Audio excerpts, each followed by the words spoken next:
আমাদের এই সাংবাদিক বৈঠকে হচ্ছে পঞ্চান্ন বর্মা ইউনিভার্সিটিতে পলিটিক্যাল সায়েন্সের একটা রিক্রুটমেন্ট বিষয়ের উপরে। সেই রিক্রুটমেন্টে দেখা যাচ্ছে 2017 সালে একটা অ্যাডভার্টাইজমেন্ট হয় এসসি ক্যাটাগরিতে পলিটিক্যাল সায়েন্সের প্রফেসর নিয়োগের একটা অ্যাডভার্টাইজমেন্ট।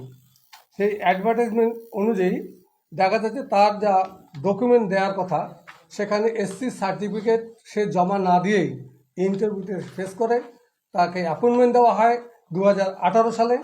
অ্যাপয়েন্টমেন্ট দেওয়ার পরেও তখনও সে কোনো সার্টিফিকেট প্রডিউস করেনি। তারপরে দেখা যাচ্ছে সেটা সার্টিফিকেট দিল 7 মাস পরে কুচবিহার থেকে একটা সার্টিফিকেট কালেকশন করে সে ইউনিভার্সিটিতে জমা দিল। যে ব্যক্তিটা অ্যাপ্লিকেশন করার সময় তার কাস্ট সার্টিফিকেট না দিলে তার তো সেখানেই তার যোগ্যতা অনুযায়ী সে পেতে পারে না, এবার ইন্টারভিউ ডাক পেতে পারে না। তাকে ডেকে নেওয়া হলো, তাকে জয়েন করানো হলো, তারপরেও সে ডকুমেন্ট দিতে পারছে না তার কাস্ট সার্টিফিকেট। তাহলে কী করে সে এসসি হিসেবে সেখানে রিক্রুট হলো? জয়েন করার 7 মাস পরে তাকে আবার সে তার সার্টিফিকেট কুচবিহার জেলার থেকে সে জমা দিল। এই ডকুমেন্টগুলো আমরা পেয়েছি, কিন্তু মৌখিক নয়, এটা হচ্ছে আরটিআই করে আমরা এই তথ্যগুলো পাওয়ার পরে সেগুলোরই কপি আপনাদের সামনে তুলে ধরছি। এই ধরনের অবৈধ কাজ।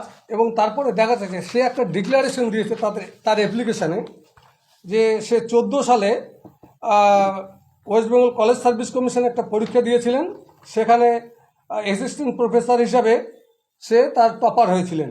এটা উনি নিজে ডিক্লারেশন দিয়েছে। তাহলে সেখানে এসসি হিসেবে সে টপার হওয়ার পরে তাহলে সেখানে একটা নিশ্চয়ই সার্টিফিকেট সে ইস্যু করছিল। তাহলে সেই সার্টিফিকেট কেন উনি এখানে ইস্যু করলো না? 2000 সেই সার্টিফিকেটের কপি টপি কিচ্ছু দেয়নি। আবার নতুন করে আরেকটা সার্টিফিকেট কেন ইনি পরবর্তীকালে কুচবিহার থেকে কালেকশন করলেন? যে এই বিষয়টাই আমরা দেখতে পাচ্ছি যে পুরোটাই একটা দুর্নীতির সঙ্গে যুক্ত রয়েছে বলে, এবং একটা এর মধ্যে একটা গোলযোগ আছে। এই গোলযোগটাই আমরা চাইছি একটা অনুসন্ধান করে এই বিষয়টাকে ভালোভাবে এর আইনি ব্যবস্থা গ্রহণ করার জন্য আমরা ডিএম, ওয়েলফেয়ার অফিসার এবং রেজিস্ট্রার, ভিসি সবাইকে জানিয়েছি। যদি এরা রিক্রুটমেন্ট অথরিটি এবং ইউনিভার্সিটি কোনো দায়িত্ব পালন না করে সঠিকভাবে এর বিরুদ্ধে অ্যাকশন না নেয়, তাহলে আমরা প্রয়োজনীয় ব্যবস্থা পরবর্তীকালে আইন হোক এবং যেভাবে হোক বৃহত্তর আন্দোলনের মধ্য দিয়ে আমরা এগুলোকে যেভাবে হোক এটাকে আমরা ওপেন করবই। এটাই আমাদের বক্তব্য। সেই জন্য আপনাদের কাছে অনুরোধ করছি, আপনারা জনসমক্ষে বিষয়টাকে তথ্য সহকারে আমরা দিয়েছি আপনাদের কাছে, এই অনুযায়ী আপনারা তথ্য সরবরাহ করছি। আপনারা যাতে এটাকে ওপেন করা যায় সঠিক তথ্যটা আপনারা অনুসন্ধান করুন, আমাদের তথ্যের সঙ্গে মিলে দেখুন আপনারা। এটাই আমাদের দাবি, যাতে অন্যায়ের একটা বিহিত হয় সেই ব্যবস্থার জন্য আমরা আপনাদের কাছে প্রেসের কাছে এই বক্তব্যগুলো রাখছি।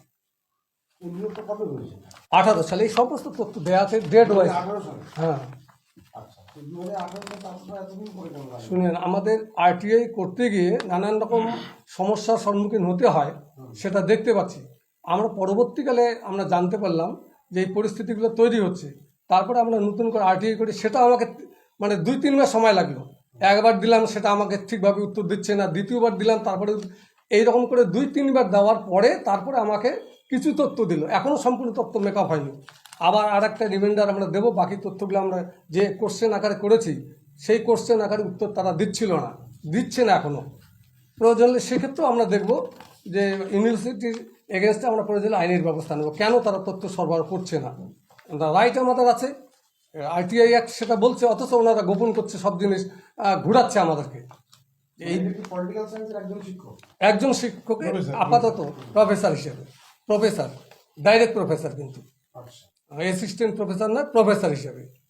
তো এই বিষয়টা না, আমাদের দাবি তপশিলি জাতির কিনা সেটা তো ডিপার্টমেন্ট খোঁজ করে দেখুক না, আরও ভালো হবে। সেই তথ্যগুলো এখনো পুরো দেয়নি আমাদের কথা, সেটাও আমরা চাচ্ছি। আমাদের বক্তব্য হচ্ছে একটা লোক অ্যাপ্লিকেশন করলে তার তো ডকুমেন্টগুলো সাবমিট করতে হবে ডিপার্টমেন্টের কাছে, যে শিডিউল কাস্ট সার্টিফিকেট তাকে লাগবে, যেহেতু সে এসসি ক্যাটাগরির অ্যাডভার্টাইজমেন্ট। তাহলে সার্টিফিকেট দিলে অন্যান্য সার্টিফিকেটও দেবে। সেই সার্টিফিকেট না থাকলে পরে আমি তো ইন্টারভিউ কল পাবো না। এটি হচ্ছে তো নর্মস আছে যা, যে আমি এসসি কি না সেটা সার্টিফিকেট না দিলে আমি এসসি হিসেবে সেখানে কী করে অ্যাপ্লিক্যান্ট হব এবং কী করে আমাকে ইন্টারভিউতে কল করবে? এটাই তো অবৈধ। ইন্টারভিউ কল করলো, অ্যাপয়েন্টমেন্ট দিল, তখন সে এসসি সার্টিফিকেট জমা দেয়নি। পরবর্তীকালে কার্তিক দাস, সে বিষয়টা যখন সে অ্যাপ্লাই করে পঞ্চানন বর্মা ইউনিভার্সিটিতে এসসি ক্যাটাগরি হিসেবে অ্যাপ্লাই করে, সেই সময় একটা ডিক্লারেশন দিয়েছিল। সেই ডিক্লারেশন নিজের ডিক্লারেশন, কার্তিক দাসের নিজের ডিক্লারেশন পড়ে শোনাচ্ছি। টপার, একটা কপি দেওয়া আছে ওখানে।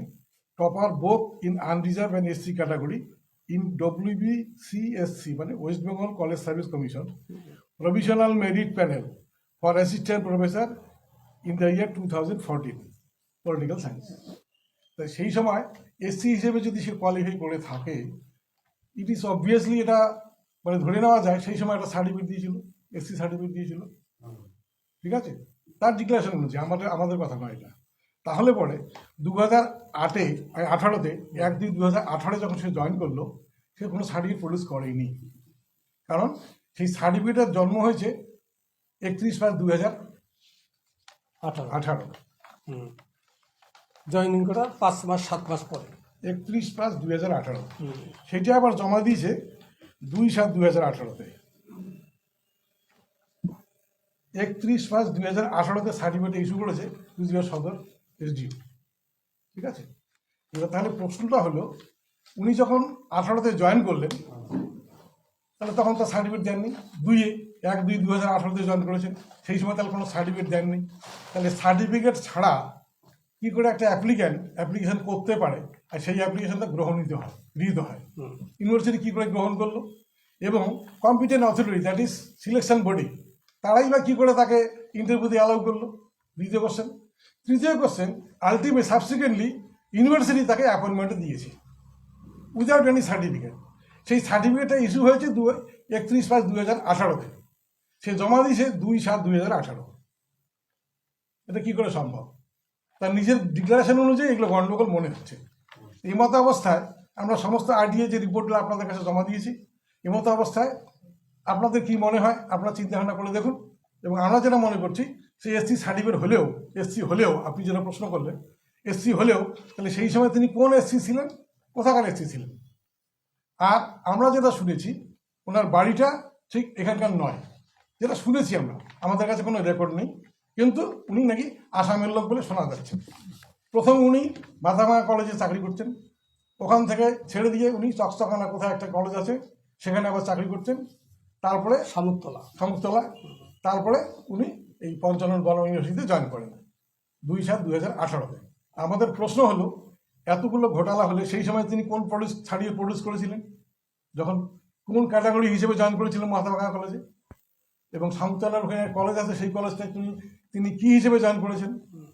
কোশ্চেনগুলো অ্যারাইজ করছে, কারণ তার ডিক্লারেশন অনুযায়ী সে কিন্তু সেই সময় যদি তার কোয়ালিফাই করে থাকে 2014-তে West Bengal college service commission হিসেবে, তাহলে তার সার্টিফিকেট একটা দেওয়া ছিল। তাহলে উনি তাহলে আর একটা সার্টিফিকেট কেন দিলেন, তাও আবার চাকরিতে জয়েন করার পরে? এই ব্যাপারে আমরা পঞ্চানন ইউনিভার্সিটির রেজিস্ট্রারকে আজকে সিডি দিয়ে এসেছি, কপি নেওয়া আছে, রিসিভ কপি নেওয়া আছে। তারপরে আমাদের SC/ST ওয়েলফেয়ার অফিসে আমরা জমা দিয়েছি, এবং DM অফিসেও কপিটা দেওয়া আছে। আমরা দাবি করি যে এটাকে ইনকোয়ারি করে দেখা হোক, সত্যিকারে কিন্তু ঘটনা ঘটেছে, কেন ঘটলো, এইভাবে তো ঘটনাটা ঘটার কথা না। আমরা তো RTA অনুযায়ী বলছি, তথ্য নেই কেমন? RTA তো তথ্যই আমরা দিচ্ছে। প্রেসের মধ্যে বসে আছি, দাঁড়াও।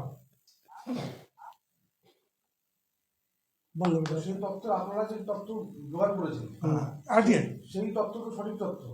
RTA তো তার উপর বেশ করে আপনাদের বক্তব্য কি? তার উপর বেস করেই বলছি এটা লিগাল না ইলিগাল অ্যাপয়েন্টমেন্ট হয়েছে। কারণ একজন অ্যাপ্লিকেন্ট যখন অ্যাপ্লাই করবে, তখন সে তার প্রপার্টি, বলেন সেটা ভালো করে বলেন। একজন দরখাস্তকারী যখন চাকরির জন্য দরখাস্ত করে, নিয়ম অনুসারে সেটাকে তার সমস্ত টেস্টিমোনিয়াল সহ জমা দেওয়ার কথা। কিন্তু উনি চাকরিতে জয়েন করলেন 2/7/2018-তে, 1/2/2018-তে, আর সার্টিফিকেট দিলেন 1/7/18। কী করে সম্ভব? 5 মাস পরে। তো এই তথ্যের উপর ভিত্তি করে আপনাদের কি অভিযোগ সেটা বলুন। অভিযোগ বলতে এটাকে তো গন্ডগোল মনে হচ্ছে না আমাদের। এটা ইললিগাল অ্যাপয়েন্টমেন্ট, পরিষ্কার কি করে হয়? Illegal appointment. এর বিরুদ্ধে আইনি অ্যাকশনটা ডিপার্টমেন্ট, ওদের রেজিস্টার যা আছে এবং যারা মানে অ্যাপয়েন্টিং অথরিটি কীভাবে অ্যাপয়েন্টমেন্ট দিল, সেটাই আমরা তাদের কাছে কমপ্লেন করছি। আপনার এর বিরুদ্ধে আইনি ব্যবস্থা গ্রহণ করুন, এটি হচ্ছে। আইনি ব্যবস্থা গ্রহণ না করলে আমরা প্রয়োজনীয় ব্যবস্থা গ্রহণ করব, এটি আমাদের বক্তব্য। কারণ দেখতে পাচ্ছি অভিযোগ, তার নাম কি? Kartik Das. Doctor Kartik Das, political science ওনার প্রফেসর, কমিউনিকেশন অ্যাড্রেস হচ্ছে আলিপুরদুয়ার। আলিপুরদুয়ার, আর certificate- সার্টিফিকেট দেওয়া হচ্ছে চকচকা। চকচকার থেকে সার্টিফিকেট তুলছে হবে, অ্যাড্রেস দেখাচ্ছি চকচকা, কাগজ দেওয়া আছে সব, আপনারা বুঝতে পারবেন। প্রত্যেকটার কপি দেওয়া আছে। প্রত্যেকটা কপি দেওয়া আছে আপনাদেরকে, তো দেখলেই আপনারা বুঝতে পারবেন, তাহলেই হবে। আপনি এই সংগঠনের সেক্রেটারি, হুম, কি নাম আপনার? প্রভাত চন্দ্র বর্মন।